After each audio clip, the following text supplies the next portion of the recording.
A Genial Quest divulgou uma pesquisa sobre a aprovação do governo Lula. 50% dos entrevistados aprovam o governo, 47% desaprovam e 3% não sabem ou não responderam.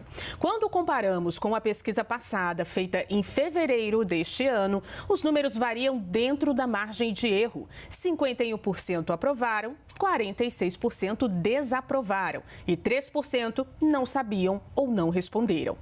Foram ouvidas 2.045 pessoas entre os dias 2 e 6 de maio. A margem de erro é estimada em 2,2 pontos percentuais e o nível de confiança é de 95%.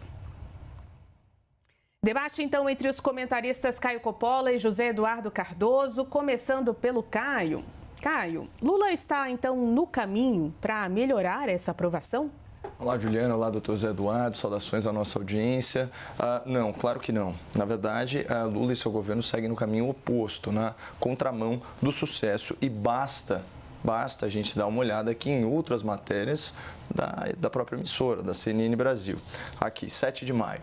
A avaliação positiva do governo Lula cai 5 pontos. Entre janeiro e maio, diz pesquisa da Confederação Nacional dos Transportes e da MDA. 37% dos entrevistados consideram a gestão como positiva, somando 12% que avaliam o governo como ótimo e 24% que o classificam como bom. Em contraste, a avaliação negativa, então a soma do ruim e do péssimo do governo, subiu mais 2 pontos, atingindo 30% em maio. Desses, 8% consideram a gestão ruim e 22% classificam o governo federal como péssimo. Aqui eu queria só fazer uma nota de um primeiro ponto de atenção ao nosso telespectador, que é para o seguinte dado: para cada uma pessoa que considera o governo ótimo, há 2 que consideram o governo péssimo, uma relação de 1 para 2, uma relação de dobro.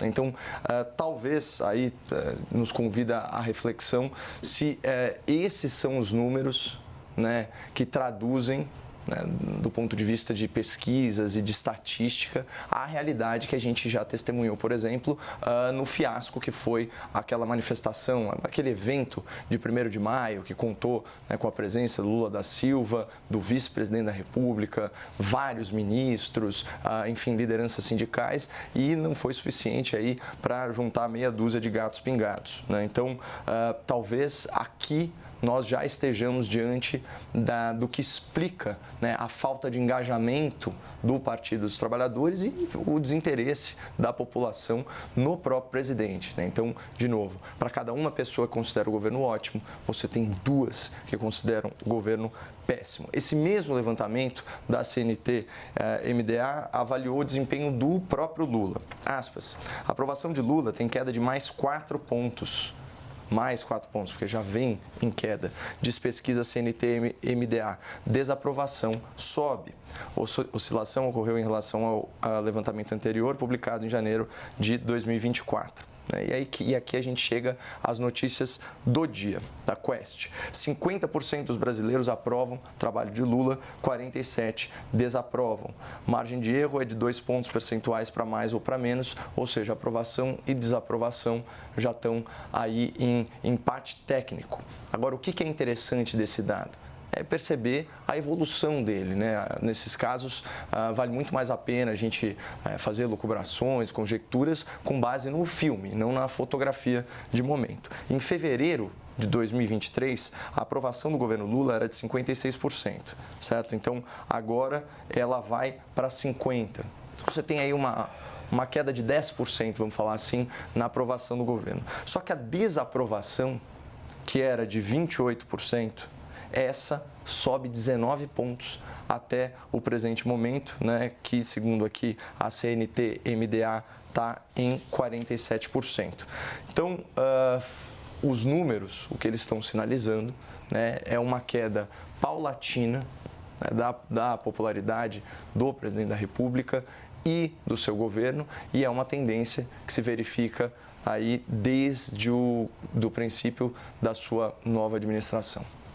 Zé, agora eu devolvo a pergunta para você também, pensando que alguns cientistas políticos estão falando de uma estagnação dessa avaliação. Nem melhora, nem piora. Isso é bom ou ruim? Eu acho que isso no segundo ano de governo é bom, Leandro. Boa noite a você, boa noite, Caio. Por que eu digo isso? O Caio fala que realmente as pesquisas têm que ser vistas como um filme, só que o filme não começa na primeira pesquisa de governo, começa na eleição. É lá que eu tenho que começar a pegar e verificar que nós tivemos um resultado eleitoral bastante estreito.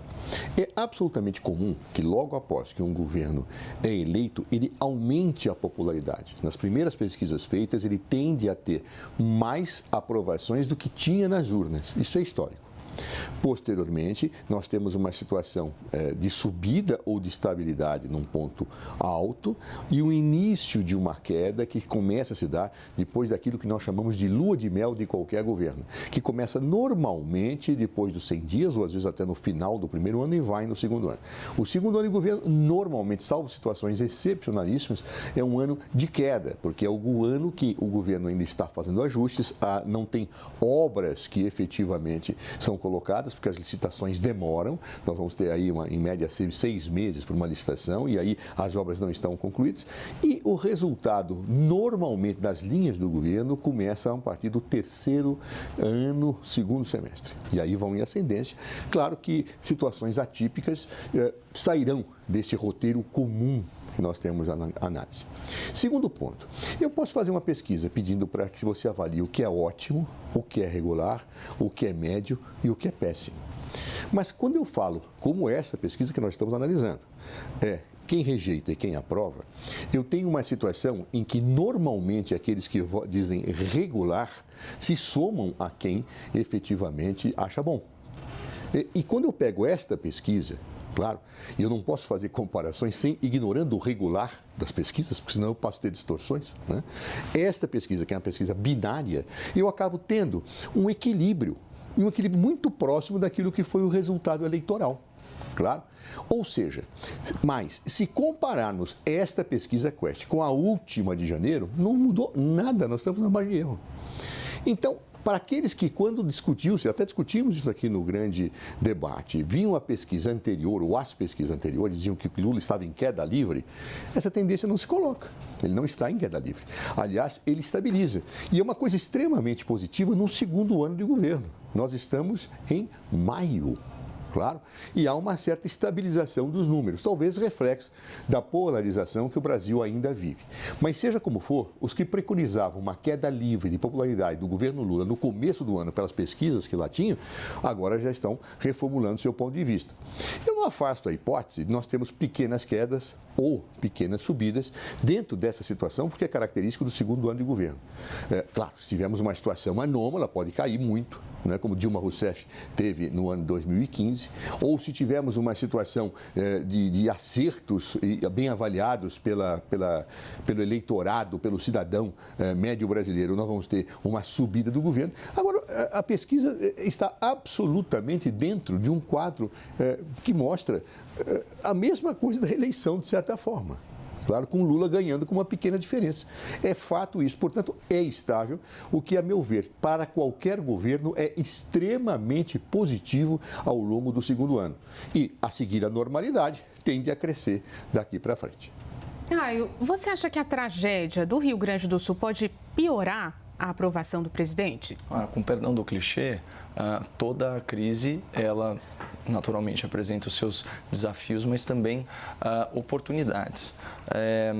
Quando a gente, já que o Zé trouxe aí à tona no nosso debate anterior sobre esse mesmo tema, se não me engano foi em março desse ano, à época, né, ao fazer a análise, eu disse que, na minha opinião, o governo ele pecava gravemente em 4 áreas: justiça, relações internacionais, governabilidade e economia.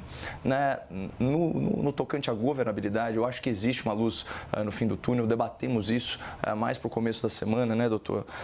Que é aquela questão da força política do governo em persuadir o Congresso Nacional a fazer um remanejamento de uma parcela expressiva das tais emendas parlamentares, né, para direcionar esse recurso à necessária assistência dos nossos compatriotas no Rio Grande do Sul, né, no primeiro momento para as obras emergenciais e depois para a infraestrutura e também para reparação de danos e prejuízos, né, graves que nós encontramos aí em razão da catástrofe. Então esse é um ponto. Aqui é uma oportunidade para o governo federal, inclusive para o governo federal, né, que dessa nossa república presidencialista, retomar um pouco do controle do orçamento que está muito pulverizado no legislativo, pelo legislativo. Bom, tem a questão da economia, aí sim existe um grande desafio, né, que é lidar com a crise econômica, né, que essa devastação no Rio Grande do Sul naturalmente vai provocar. Então a gente está falando do quê? De agravar a inflação, de aumentar o déficit nas contas públicas e inclusive, né, da perspectiva de frear investimentos. Então isso obviamente pode ter consequências ruins para a administração atual. Zé, a partir do que está acontecendo no Rio Grande do Sul, a gente pode esperar consequências ruins, então, na aprovação do presidente? Sabe, isso é uma incógnita. Qualquer situação de catástrofe, de guerra, de convulsão social, ela às vezes joga água no moinho do governante ou às vezes afunda o governante. Claro, e às vezes sem uma causa muito racional. Se o governante consegue se credenciar perante a população como aquele que agiu corretamente, foi solidário, atuou, ele acaba ou mantendo a popularidade ou crescendo. No entanto, se ele é mal visto pela população porque erra no seu discurso ou porque não se mostra eficiente, ele desaba. E claro que numa crise, num país federativo como o nosso, nós temos níveis de avaliação do prefeito, do governador, do presidente. Então isso é uma verdadeira incógnita. Eu me lembro, e posso citar aqui como exemplo, o ano 2013, em que Dilma Rousseff tinha uma popularidade simplesmente impressionante naquela época. E é quando começam manifestações que surgem em São Paulo por um problema tarifário, de aumento de tarifa, que não estava relacionado diretamente ao governo federal. Esta situação, que aí acabou sendo objeto de uma discussão sobre repressão da polícia, etc., se estende para todo o Brasil em manifestações de pautas das mais diversas, que iam desde tarifa até verba para a saúde, até poder de investigação do Ministério Público. Bem, o governo simplesmente, sem estar vivendo uma crise econômica, sem estar diretamente relacionado com as manifestações, acompanhou manifestações de 1 milhão de pessoas em Brasília e em outros lugares e despencou. A popularidade despencou. Ou seja, são fenômenos difíceis de precisar numa análise racional, né? Naquele momento, a nosso ver, havia um descontentamento com a classe política como um todo. E o governo catalisa esse tipo de coisa. Isso é fato. Então, não dá nesse momento para se ter uma avaliação segura dos resultados relativos à crise no Rio Grande do Sul. É fato que o governo tem agido corretamente, visivelmente, fazendo tudo aquilo que pode ser feito. E atribuo também a mesma situação ao governador Eduardo Leite. É claro que haverá um momento em que a disputa política levará à caça às bruxas, claro. Então, aí nós não sabemos o que vai acontecer. Isso tudo, para mim, é uma grande incógnita e só a vida dirá qual o resultado desta crise, se é que terá efetivamente na popularidade, nas pesquisas de avaliação do governo federal.